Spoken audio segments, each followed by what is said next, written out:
साल था सन 2000। केंद्र में अटल बिहारी वाजपेयी की लीडरशिप में एनडीए की सरकार थी। महाराष्ट्र में बीजेपी और शिवसेना की सरकार जा चुकी थी और कांग्रेस एनसीपी की सरकार आ चुकी थी।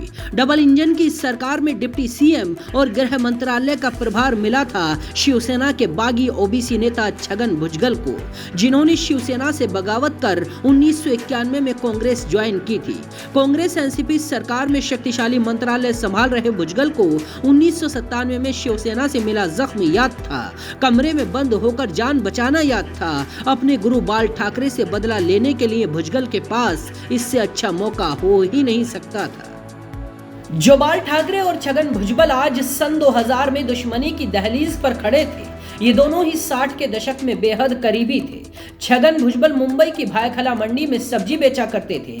60 के दशक के आखिर में उन्होंने बाल ठाकरे के भाषण सुनकर शिवसैनिक बनने की ठान ली। ओबीसी समुदाय पर अच्छी पकड़ और धारदार भाषण की बदौलत भुजबल बाल ठाकरे के सबसे करीबी शिष्य बने। लेकिन वक्त रिश्तों में भी दरारें डाल देता है।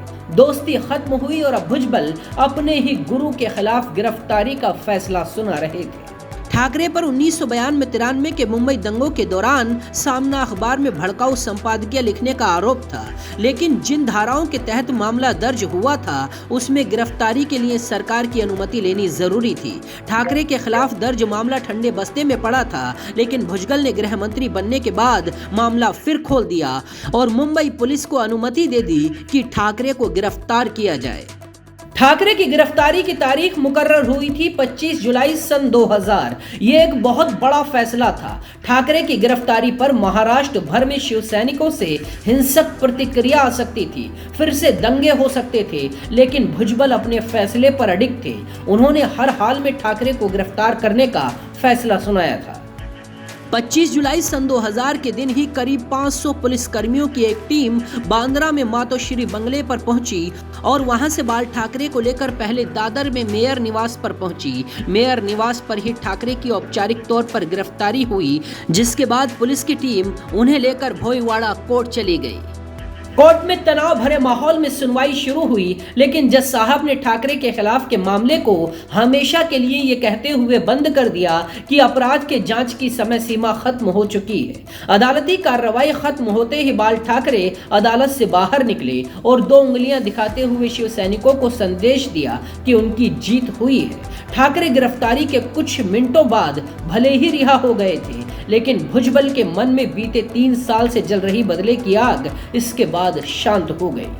उधर तत्कालीन अटल बिहारी सरकार में केंद्रीय कानून मंत्री राम जेठमलानी मीडिया से कह चुके थे कि बाल ठाकरे के खिलाफ मामला समयबद्ध है, इसीलिए उन पर कार्रवाई नहीं हो सकती। दरअसल खुद प्रधानमंत्री वाजपेयी ने ही जेठमलानी से ये सुनिश्चित करने को कहा था कि ठाकरे को गिरफ्तार न किया जाए।